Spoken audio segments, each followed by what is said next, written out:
on the original teachings of justice. If you look at the original text of the Quran, the Bible, the Torah, you see that common theme of justice, of racial, economic, faith-based, and social justice. So today, we have the most perfect speaker to speak about justice. But before I introduce our guest speaker tonight, we'd like to begin with an example of the true justice, the words of justice, which would be the words of Allah himself, of God. So to please recite a few lines of Allah's words. I'd like to invite Brother Nahimia. I'll start us off. Yeah, just open your mouth. Okay.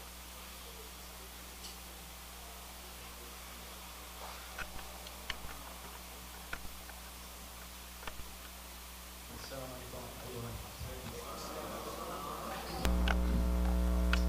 أعوذ بالله من الشيطان الرجيم.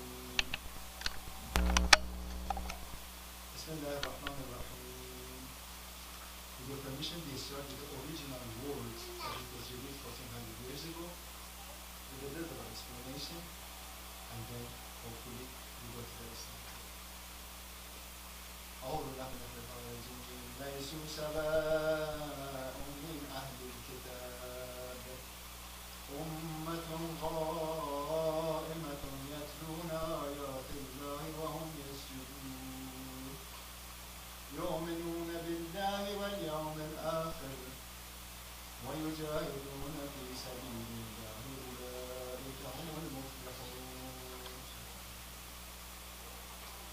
As we know, our Holy Quran says that the people of the books, actually, each one of us have a book to follow as a lifestyle.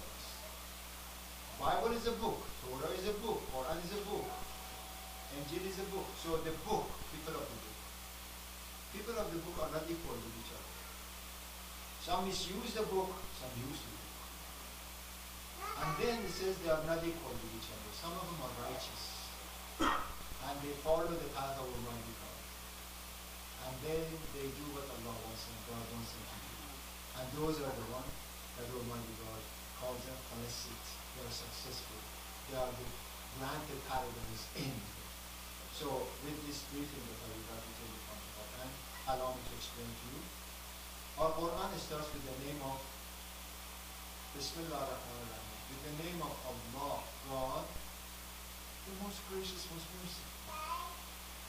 He is gracious to all of us, whether we accept Him as our Creator or we don't accept Him. The beautiful rain is going to fall down, and the ground becomes food and fruit and vegetables for all of us, as hopefully we are going to have a bite of it tonight. So, based on that, every bite of that food, every particle of that food says, I am the property of heaven anyway. I came to the earth for you. Whether you accept me or you don't accept me, I give it to you. So he's Rahman. I have no choice whatsoever. If he's providing, I'll deprive anybody from that. Then the next word is Rahim, which is merciful to those that they recognize you. And that word is for the life of hereafter. I am not in the life of hereafter of any one of you, nor any one of you are in the life of hereafter of me. Therefore, that is up to you. The rest of it, the respect of you is a must to us. The accountability is up to you. Based on that, allow me to bring you to some of the issues, and then I give the floor to my dearest brother, the one that I'm proud of. To be honest with you, when he talks on the human values. He's not the one like we have some of the, the ministers that they come here and they talk about the issues, and he says, if you are not this, you will be that, and all of these things that he was talking about. But Reverend Hagler, when he talks, he's bringing the humanity to the level of peace and justice. He has no fear of addressing the problems and the difficulties that we have in our community and in society. He has been active as on the level of national and international levels, of course, thank God. And of course, it says perfume is the one that as soon as you open it up, it says by itself, no matter how much you say how good it is. You are going to hear from him anyway, that is what I'm going to say. So that is a way that I have a blessing of knowing him for a while. And it is we are really blessed to have him and all of his Plymouth Church and his friends that we came here tonight, and we are thankful to Almighty God for that. So based on that, Quran of us starts with all the duties and Rahman, the gracious. There is no such a thing in our Quran that if you don't believe what I believe, I have to shoot you, I have to kill you, I have to dislike you. None of those things exist. Where it came from, the words that we are talking about, where did all of these things that it came from? Unfortunately, I had this one from my yesterday's sermon that I have said it. You probably see it, that there are varieties of the names that it is created with the name of Islam, and it has nothing to do with Islam. A long time ago it was MKO, which was of course they called themselves that Islamic Marxist, which it doesn't gel at all. Then it became something like later on Al-Qaeda. Who is Al-Qaeda? Do we have a member of that one? Have you met any one of them? We don't. Then later on became Taliban. Then it became, of course, unfortunately, ISIS, which is right now ISIL and whatever they call it. And then Shabab al-Muslim, which is in Africa. Or Boko Haram, which is again another one. All of these organizations, where do they get their reference? And why are they creating with the name of Islam such a hatred in the humanity? And I would like to tell you, neither one of them, again as of course it was mentioned here, with all of the messages that were around us, thank God, we have denounced them and we don't have any supporters of them anywhere. Yes, once in a while one individual might show up and say, I am so and so. We tell everybody else, watch out for this guy. That's it. And we keep around him open, don't let him talk to anybody, and he disappears. Finally, he doesn't show up anywhere. We don't have in Islam, it is all unity, peace, and justice. We have the people of the book to live with them. Quran says it very clearly. People of the book, you, the Christians, please come on in. Let us sit down, have a cup of tea together, talk to each other, dialogue with each other. And Islam is nothing but words and dialogue and work with each other based on some understanding that we are supposed to have. If the misunderstanding comes, that is, with the total peace, we say no. We have talked to that one, now we are in peace. We go back, hopefully we will meet each other again. Otherwise, I have no choice to force you to believe the way that I believe, as we have one of the surahs, one of the chapters of the Quran to the Prophet. Finally, you follow your path, I follow my path. If there is a dispute, we agree many times that we disagree, but we have to stick together as a human being. As Almighty God is giving all of the blessing to all of us, therefore we are all His property, and He blesses with all of His good deeds. Who are we to be proud of? I finish with that one, and then I give the microphone to our dearest brother, Reverend Hagler, the man that everybody loves him, not because he's him, because Almighty God I believe loves him, so we all love him too. Salam alaikum.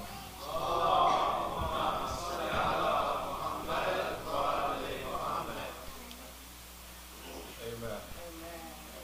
I can never say no to Imam Nahidian. Y'all know that, right? All he got to do is make a call. I can't say no. God bless you. That's a blessing that Almighty has given us. And it's such a pleasure and a joy to be here. And you know, it's like you were talking about that sometimes you got people that show up and try to poison, well, ideologically or theologically. And I need to point out, in the 60s and the 70s, that used to happen. They were provocateurs.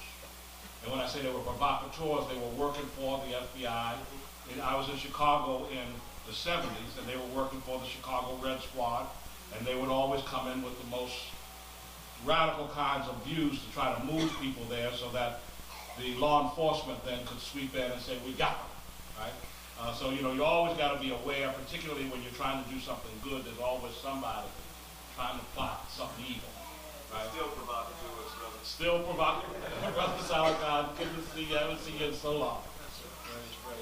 And I just wanted to take just a few moments, really. And we were talking about the prophet Abraham. A year ago, January, I had the opportunity of being in Hebron, down at the mosque of Abraham. And as you know, I was there with a delegation.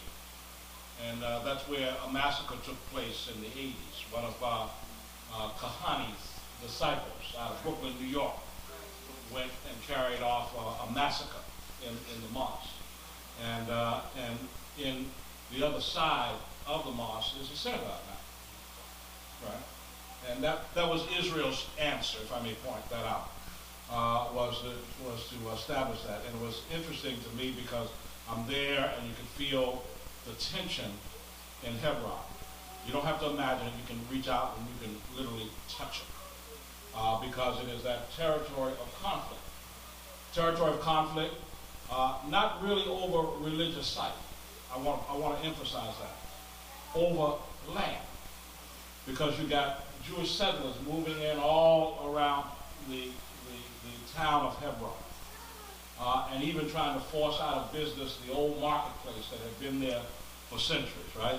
Moving around it and throwing garbage down on it and all types of military.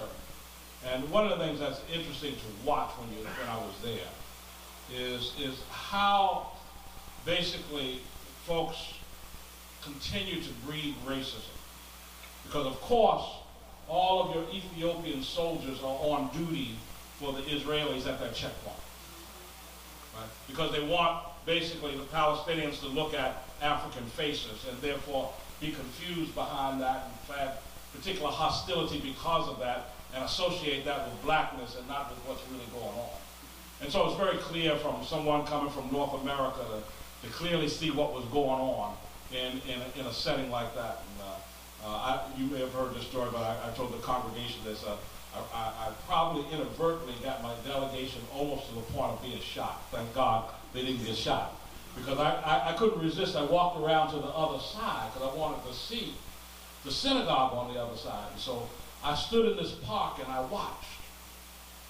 And then all of a sudden it dawned on me that when I got to the park, there was one Israeli military vehicle. Now there were 6. And so I figured that I better move on back and catch up with my delegation because they were all looking at me. And so I got around to the other side and we caught up with the delegation. And a platoon of soldiers, Israeli soldiers, IDF, came running at us with their automatic weapons screaming for our papers. And you know, I grew up in Baltimore having to deal with cops all my life, right? Whether they're IDF or whether they're Baltimore cops or Washington, D.C. cops, cops are cops, right? And so I stood there and they asked for papers and my entire delegation produced their papers. I swear to God, I must have had some post-traumatic stress because my hand wouldn't move to produce my papers. And so at this point, I'm the only one, Brother Salagana, who haven't produced my papers, and these guys are getting ready to go crazy, right? And I asked them, I said, why? Right? And I think it must have shocked them because they answered the question, and they said, because Arabs are not allowed on this road. Well, how are you going to be down in Hebron and not allow Arabs on the road, right? So I told them at that point, I said, well, you don't need to see my papers either, right? And I turned to walk away, and then something told me to turn back around. I turned back around, and I said to one of the mouthy, pimply-faced guys, I said, where you from? And he turned out to be from Rockville. And the other one turned out to be from Chicago. And so you know at that point I said to them, I said, I ain't all the way over here and having you point some gun at me from Rockville and Chicago telling me to produce my papers. I said, you need to shoot. And I turned around and I just walked away. But again, it's sort of like this type of stuff. But what you realize is this issue, Imam, is that the government is basically using theology and the fanaticism around theology to justify their takeover and control of the land. And so you got people that unconsciously play into that and think that they're supporting something that's in the book. And it's really a great and gross misinterpretation of that whole book. I was reflecting as we were talking about looking at the prophet Abraham. I was reflecting on what perspective I was going to bring and how I was going to treat the subject. One thing I realized is that those who control the narrative control the outcome. Let me put it another way. Those who control the story and the storyline controls the interpretation, the outcome of the story and storyline. Because as we know, from particularly that biblical record, Abraham and Sarah, or Abraham and Haggai, right? Haggai produces Ishmael. Sarah produces Isaac. Abraham is then, quote unquote, promised to be the father of nations. But he's married and he's old. And Sarah can't conceive. And Sarah has not given him an offspring. And so if you read the text in Genesis, Sarah offers up Haggai so that he can produce an offspring. And as that text goes, Haggai produces the offspring, which is Ishmael. And in that process, Sarah gets jealous and upset and angry and forces Haggai out of the camp. But God speaks to her and tells her to go back, because this would be Ishmael's inheritance. That's what it says in the text. And then later on, of course, Sarah produces Isaac. Right? And Isaac, in a sense, then becomes the child of Abraham. And therefore, the text, in a sense, takes a decided change in terms of bestowing upon Isaac what had already been bestowed upon Ishmael. Now, historically speaking, and those in Plymouth Church, they know that I love history. I always try to figure out where a story came from and why it exists and why it was constructed in the first place. Because, you know, the fact is you always got factual things that take place. But then it comes down to how you talk about those factual things that have happened. The things you emphasize and the things you don't emphasize. The way you tell the story. I always remind folks of this, that, you know, that people talk about the Bible. And I like to mess with people's minds just a little bit. And I always say there's no such thing as a Bible. And they go, what do you mean? It's right here. I said, just because somebody put a hard cover on it and titled it the Bible doesn't really mean that it exists. That again is a different characteristic, because each book in that Bible existed as an independent book. If you follow what I'm saying, right? And so, in a sense, it's the packaging that creates the story, and it's definitely not chronological, right? I mean, the oldest book is not Genesis, even though it is the first book. And so what I'm getting at is that it comes down to how people package the story in order for us to come to some conclusions that we end up coming to. Now, in the telling of the story, I was looking at a whole other phrase in Genesis, and when they talk about Ishmael or the Ishmaelites. Ishmaelites was a huge tribe, numerous, and they were warriors. And it's interesting, this is the quote in Genesis, it says, and the Ishmaelites, referring to Ishmael now, but again, making that translation to the tribe, said that they were one wild ass of a man, whose hand was against everyone, and everyone's hand was against him. Now, if you know anything about the sort of formation of what the biblical idea of Israel existed not as a cohesive group. In fact, scholars refer to it early on as a confederation or a federation. And that means that somewhere along the line you had people who organized and came together for coexistence, for interdependence in order to survive. And people remained either part of that coalition or left that coalition, depending on the history of what was going on, etc., etc. The Ishmaelites were so big that they did not need the confederation. And so the confederation, therefore, was suspicious about this big tribe, the Ishmaelites, who were obviously warriors. And then later on, when there was a truce that was signed, and it's interesting how the Genesis narrative changed from talking about them as one wild ass of a man to now being gifted as archers and hunters. So if you can understand it, the diplomatic language changes in order to try to bring that tribe in.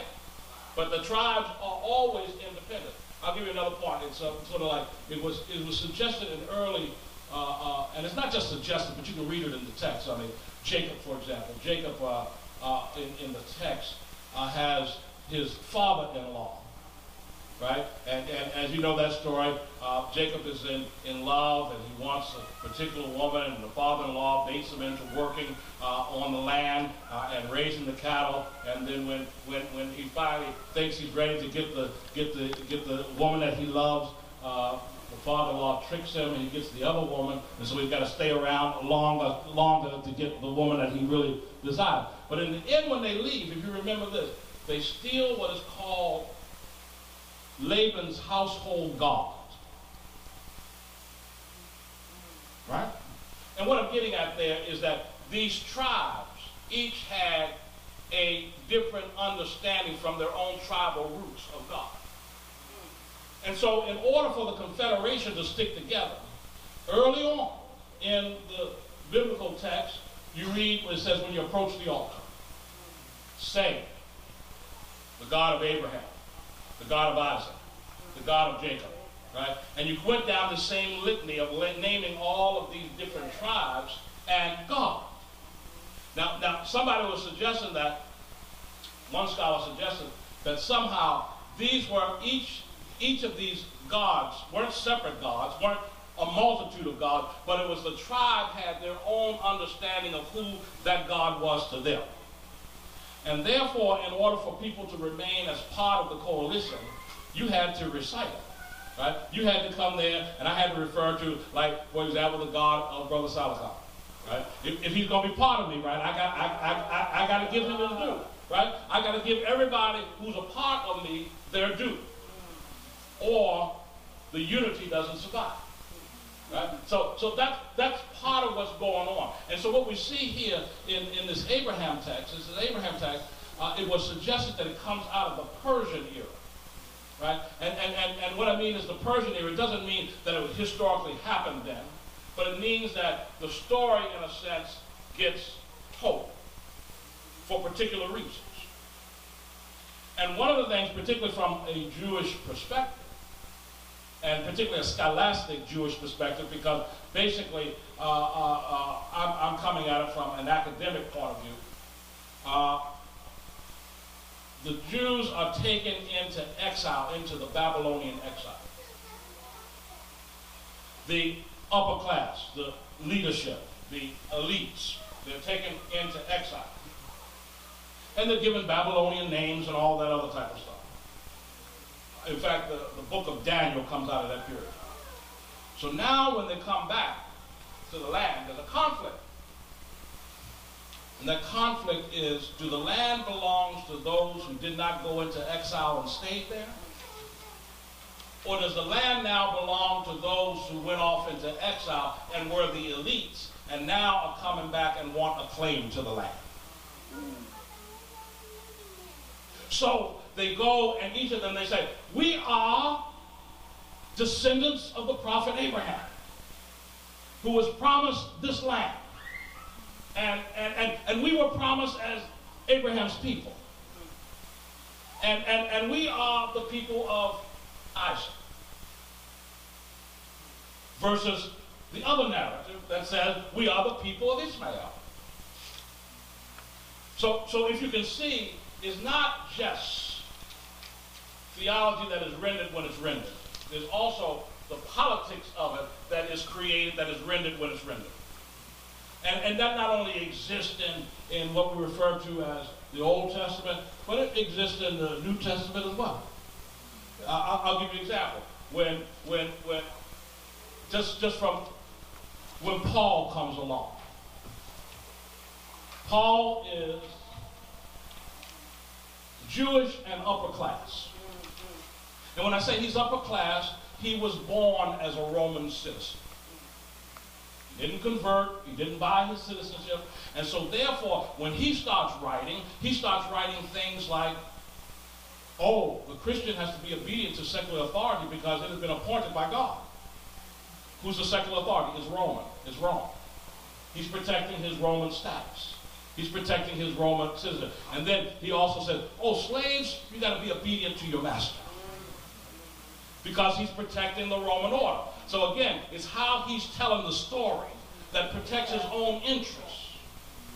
And so in order, therefore, to understand particularly for me as a Christian, what the voice of God is saying, I got to be able to deconstruct and demythologize what is being presented in order to get back to say, no, it's not this, but it is this. Because the fact is that folks have basically always, and when you talk about whether folks are Muslim or not, who are doing certain things, it's people how they package the story. Right? How they package the story. Or as you got Christians running around who refer to themselves as, or we refer to them, and they refer to themselves also as Christian Zionists, is how you package the story. Right? A crazy packaging of the story. But the Zionists say that that story works for them. So they help support those Christian preachers who present that story, which is a Zionist story, which says that basically, you got to protect Israel and the land until the Messiah comes, and then the Messiah is going to convert everybody. Right? That type of mentality. Well, that's not what the text is saying, because folks want to go, and they go to Revelation, and I'll tell you a story about that, because I would love one time, just because I always talk about all this biblical stuff. When I look at the book of Revelation, which is the last book in the what we so-call the Bible, and most people score and they spiritualize it. What John writes about is a refusal to succumb to the ideology of the empire. He refuses to say that Caesar is God. And so he's sent into exile. And so he writes to the churches saying, look, if you all don't resist the empire, then you're not worth who you call yourself to be. And that you must resist the empire. And he goes through it, and he uses all of this underground language. And everybody says, well, it's full of all this mystical stuff. It's like, the 144,000, right? All that type of stuff. And people say, well, it's all mystical. I said, no, it's not. I said, let me tell you how the letter is written. If you ever heard this song, steal away, steal away, steal away to Jesus, right? And everybody said, the master would say, oh, they're so religious, right? But them folks saying that there's going to be an escape tonight. We're breaking out of here tonight, right? And so we're going to walk around spreading the message all over the plantation by saying steal away, and y'all going to think that we're so religious that we just want to go to a prayer meeting, we're going to break out of here. That's the nature that Revelation is written in. That same type of code language. And so again, it's how you frame the story. Now the problem with it was that rendering gave respect to God and not to man. And when you do that, now, if you want to keep control and oppress people, you got to figure out how you take the story back and remold it and reshape it into a new narrative in order for people to buy into it and basically bless their own oppression. I was down not too long ago in the Bahamas. It was very interesting to me because I was asked to come down there because they still do death penalty by hanging. And so we went all over the Bahamas and were so interested in dealing with church folk. And when I say church folk, you realize the oppressor had done a great job. When the person was saying, well, you know, I guess you ought to hang them. Because it says in the Bible that this government has been appointed by God, and therefore if they break the laws, they must be opposing God. And so it's like, hold, where are you going, right? That's a circular argument. But what I'm getting at is that those are the ways in which very often people are very clear about how they frame and tell a story to us. That's why it comes down to us understanding what the books say, how they say it, the reasons that they say what they say. And one of the things that I was in a conversation the other day with a brother who was driving me somewhere, and who was Muslim, and I always talked the text with them. And one of the things that I was trying to explore with him was this idea when he said he was trying to say to me that the Quran exists word for word where the Christian scriptures were rewritten and tampered with. And I was trying to give him a nuance to that. It wasn't the tampering, so to speak, as it was, first of all, emerging in Greek. Okay? And if you've ever been with somebody, and I know you have, when folks grow up in a culture and somebody else from another culture, there's certain things that you say in your language, and then somebody from another culture asks you, what does that mean? And you think about it and you say, well, it really doesn't make sense if I translate it in English. But it makes all the sense in your language. So now, if you think about the nuances, how it gets played with, so it moves from Greek to Latin. So all of a sudden, if I'm moving from Greek to Latin, or Greek to one of the other languages, this idea of what Messiah means in a Jewish setting has lost its meaning. It doesn't mean the same thing once I take it to Rome. It doesn't mean the same thing once it goes into the Greek Isles. It doesn't mean the same thing. Because it's something that's very particular that folks growing up in that culture understood. Right? So what I'm getting at is that now somebody can begin to control the narrative because it goes through a whole lot of retranslation and new translations, and people don't understand even what the historical root of what they're talking about. Does that make sense at all? Yes, it does.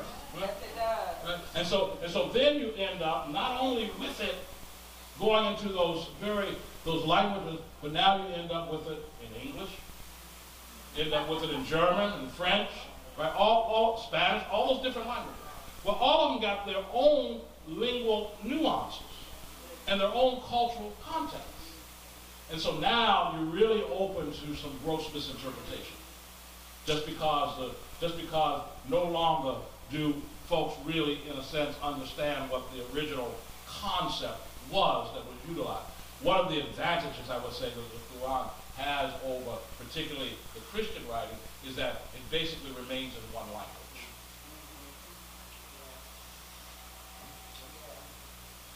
And so it doesn't have that kind of handicap of being, in a sense, translated and retranslated.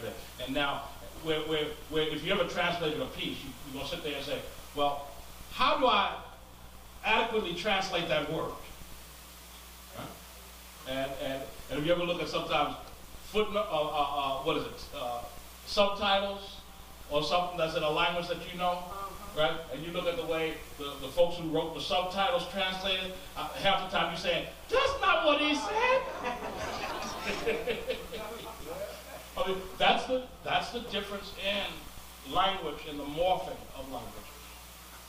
And so when we look at Abraham, again, the prophet Abraham, it comes back to, again, who controls that narrative? What is the perspective of that narrative? For what reason is it offered forward and forth? Right? And the fact is that the massacre in Hebron was such a flashpoint in the whole Palestinian conflict, Israeli conflict, and simply because it was also predicated upon using a faithful holy site to try to advance a political agenda. And that agenda comes down to the same agenda. That agenda is a land grab. And it's not hard to understand as that. I had the advantage, I'm going to end on this, I had the advantage of having first been in that part of the world in 1974. Didn't go back to that part of the world until 2014. So I had a snapshot.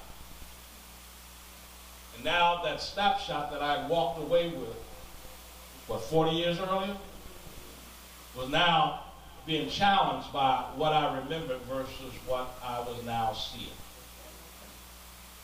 And the situation and the context has gotten worse and severe. Down to people being pushed out of their neighborhoods, out of their homes, off their land. And if you really don't necessarily understand some of the nuances that is going on there, you need to bone up on that. It is definitely an apartheid system, like South Africa. And I was saying this week, last week, at a forum that I spoke at, I called it that, and I was on the program with a rabbi who took exception and told me that he had spoken to a black person who said it wasn't apartheid. That's the old racist paradigm, y'all, right? You go find a black person, right? And as I reminded him, I said, who I'm quoting is Archbishop Desmond Tutu and Nelson Mandela. I said, so I don't know about your black person. You know, so, but again, it's the type of thing that we got to just continue to drive home, because the fact is, I've been doing since all of these police shootings and all that other type of stuff, I've been doing all of these symposiums on racism, all over. And I realized that paradigm is so strong and pronounced. But I was saying to him that when you cannot just deal with racism of black versus white, and just of North America. But the issue is, if we stand for justice, we got to stand against racism wherever it is manifest. And it's manifest in Israel towards the Palestinians, just like it's manifest right here at home by the dominant culture against those who are black and those who are brown and those who are immigrants. And we got to oppose it, because our whole thing, if we are really people of the books, is to stand on the side of that which is right and just, that we lift up humanity and we allow people to truly be the people of God that they are. Now, one of the things that I always remind folks, I'm not interested, and I've never been, in converting anybody. Okay? You see, people get confused all the time. You see, God does that. I don't need to bother with that. God does what God does. It's not the flag, it's the character. That's right. And see, the issue becomes, is that you're absolutely right. See, because the fact is that we find out that we are a people universal when we do the right thing. When we feed each other, clothe each other, right? Don't allow one another to be harmed or hurt in any way. That we walk along with those who are oppressed, and we weep with those who are weeping, and we laugh with those who are laughing. Right? We join in solidarity, and then there's no question about, we don't need to ask each other, well, what it is that you believe? Well, I can see it in your heart. I see your very acts pronouncing what you believe. And that's all I need to know. All I need to know. You know, let it be written. Let it be written in our hearts. And that everybody can see who we are, what we are, and where we stand. Imam, I want to thank you again. Thank you very much. Allahu Akbar. Yes, thank you very much. Now here it is, you see, as I mentioned it to you, when he talks, He talks on the human level. Justice throughout the earth. This is what we do. And hopefully, of course, as you mentioned many of these things, it really reminds me of the concept of how Salafism started within the Islam and all of these things that is created. Paul reminds me of the same thing as you are doing. Hopefully that I can't explain it to you, but that's exactly what's going on in our Muslim life. Okay, we go to a few questions, inshallah ta'ala. Thank you so much, Hagler, for coming. Thank you.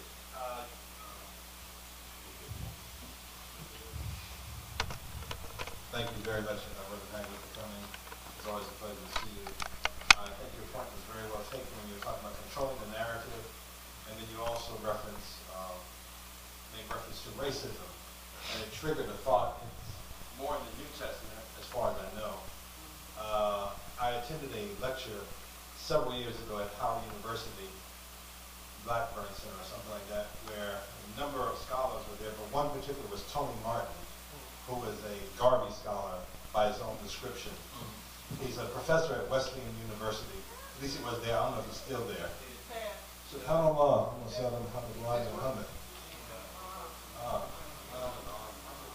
gotta talk about that. Okay. But he was, his scholarship was riveting. But anyway, he referenced coming under a lot of pressure as he was teaching a class about Zionism on campus. So he decided to do a lot of research in the Library of Congress and so forth and so on.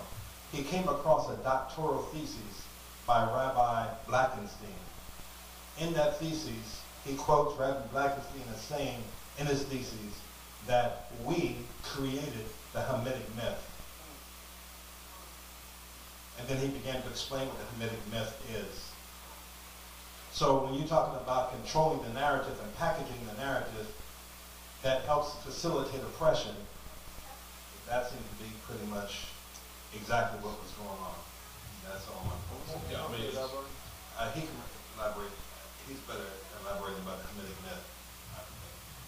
I don't know if I'm as good at elaborating on it as you are, but let me say, because it's an important thing, because just think about, I was debating somebody this past couple weeks ago on the whole issue of police brutality. They were from some congressional office. And so their argument was that racism really does not exist, particularly in regards to what's going on with the police department and the black community right now. It's just all of these radicals going around into communities and stirring up folk, right? The old outside agitator argument, right? So there's nothing legitimate that's going on, it's just that all this, and again, it's sort of like, that is a part of a narrative that exists, that has always existed, in order to try to justify and say that, oh, those are good, happy slaves. If it wasn't for those Nat Turner types that going around stirring folk up, there would be no problem. And it was so interesting that he brought it out just like he brought it out, right? And again, it comes down to that's why we got to be very clear when we tell our story. I was making this point, and we had Good Friday service, and I always preach in the black tradition, we got this thing called the 7 last words. And I always end up with the 7th word. I don't know why, but I got to sit there the whole time. That's what that means. But I stood up after having been there and just opened up and allowed to feel the Spirit. And one thing I said to them, which was true, I said, I know stories from before I was born in detail, because there was an oral tradition that kept tabs on the narrative, that I grew up here. And so I was talking about, I said, I can tell you the Max Smell and Joe Louis fight in detail. I wasn't nowhere around. I wasn't even a spark in my father's eye. Let me get it that way, right? But the difference is, what I'm getting at is that there was always that narrative that existed. And where it's happened right now, this is the problem right now, I believe, is that the community has broken down in terms of maintaining those kinds of oral traditions. And therefore, we draw it from the internet. We draw it from the news. Some of us even draw it, unfortunately, from Fox News and think that we know some narrative, we know something about something. When in fact, those stories have been treasured in communities that continue to tell us who we are, in spite of what the world had to say about who we were.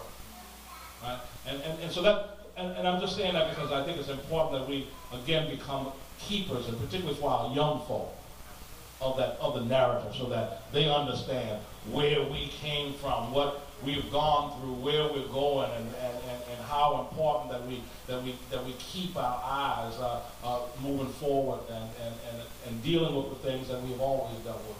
I got two 30-year-olds on staff, and folks from Plymouth know who I'm talking about, and very brilliant young folks. One went to Goucher, Union in New York, and Yale Divinity School. And the other one went to Duke Divinity School. And I sat down with them the other day and I said, Ed Brooke died. Y'all may not know him. But they said to me, they said, should we know who that is? And what I'm getting at is that we have not treasured the narrative ourselves, that we get pass along the stories so that people know what went on.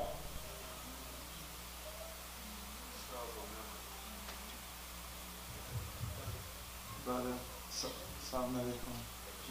Greeting to you. Thank you very much for coming, and very interesting the story about Zionist country you presented. Something very good came out of Michael Brown.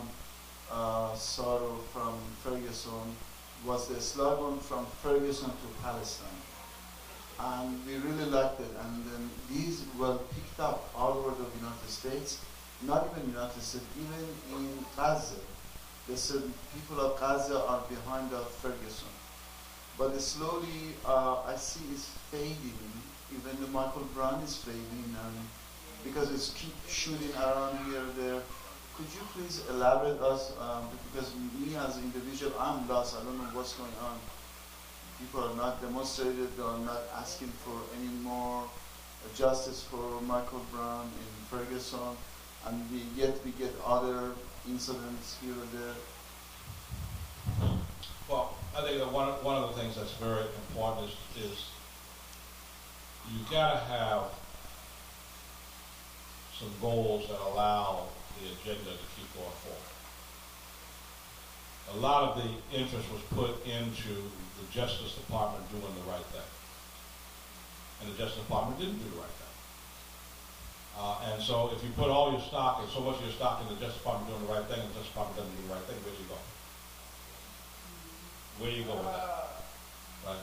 And so part of the issue is that, as I was saying to folks trying to teach, particularly some of the millennials, that demonstrating and marching is not begging. Because a couple of my young folks said to me, they said, well, I'm tired of us marching and they not doing anything. And I said, no, you got it wrong. Marching is not begging. Marching is agitating and claiming your own humanity. Irregardless of what anybody else does. Claiming your own humanity, right? And saying that basically there will be no business. There will be no functioning, there will be no business, right? We're claiming our humanity, and if you know, as I always said to folks, I said, if I'm not part of your system, I said, fine. I don't necessarily want to be. So I'm going to stir up something. Right? I'm going to stir up something, right? And, you know, it's sort of like a friend of mine got a saying from Puerto Rico got a saying that they talk about sort of black folks. And as you realize that it's a racist saying, but it's sort of funny, and I laugh about it. She said, well, as they say in Puerto Rico, they're either going to mess it up coming in or going out. right? But it's going to be messed up, right? And I put myself in that posture because our issue has to be continued agitation. Why? Because we got to do that until basically systems of injustice become just. Because it's not going to do it on its own. It never has, it never will. That's why Frederick Douglass said, power never ceded nothing without a demand. It never did, and it never will. And so it's a part of, again, we being the purveyors and the voices of standing in a prophetic tradition. One of the things I said on Palm Sunday, and some of who was at Plymouth might remember, I don't know, were y'all at Plymouth? Were y'all at church on Palm Sunday? Anyway. Well, one thing I said was that Jesus' march his ride into Jerusalem. People always want to spiritualize it, but it was an attempt to rescue God. Because the story had become captive by the status quo. And they were saying, this is you got to have money to get to God. You got to be able to do this to get to God. We got control of God. That's what was going on. And so even with Jesus turning over the tables in the temple was a statement that we're here to free God from your greedy hands and from your interpretation of who and what God is. Because that's what we're always facing, is that very often there's a status quo that want to tell us who and what God is and tell us that in order to control. And so again, it comes back to the stuff that died down, and I believe it's still there in terms of the whole Ferguson movement. But I think it's got to find new avenues of moving and speaking and doing at this point. There is a three questions, of course, as we are coming to the Salat line. So if you be kind enough, give it to the sisters and then see what we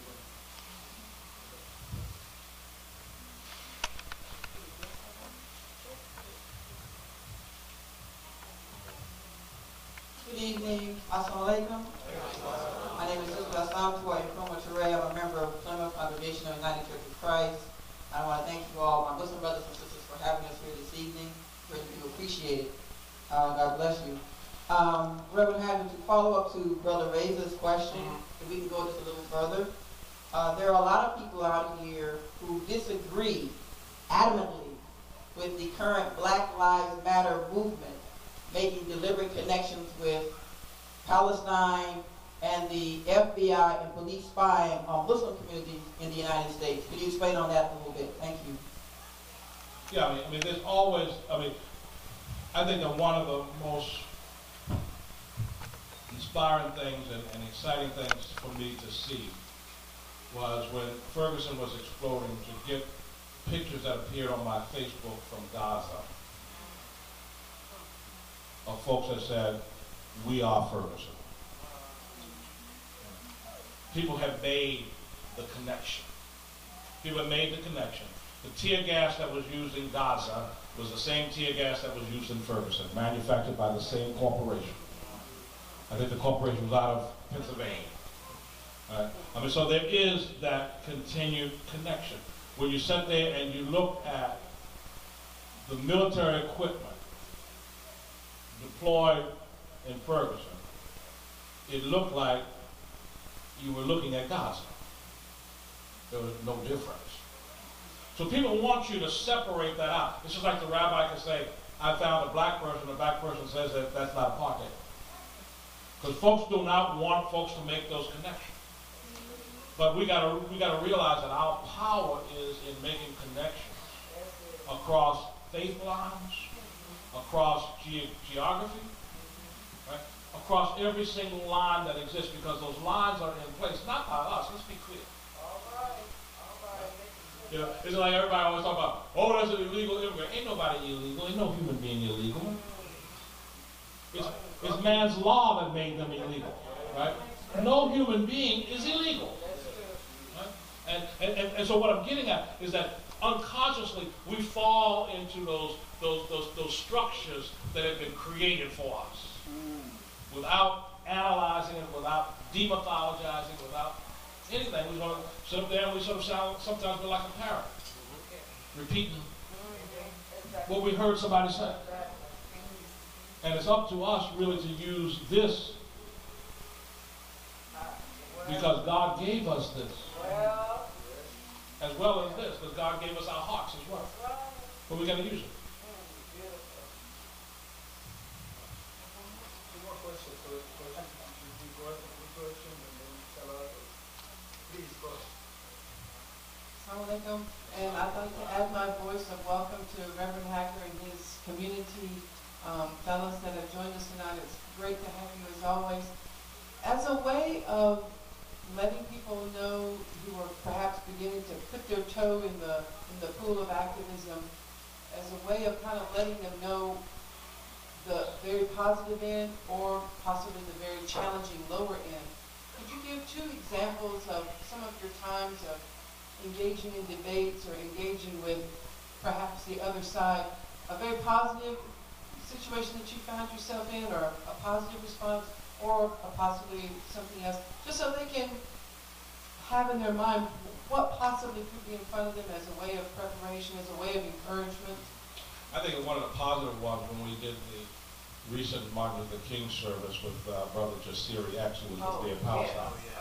And it was so breathtaking to look around the sanctuary and to see people of every faith walk, some people who didn't believe they had a faith walk were there. And I was looking around at some, but the thing was that there was a incredible spirit of unity that existed in that place and space, which also really sort of makes me want to try to create some new opportunities for folk to get together, because that's powerful.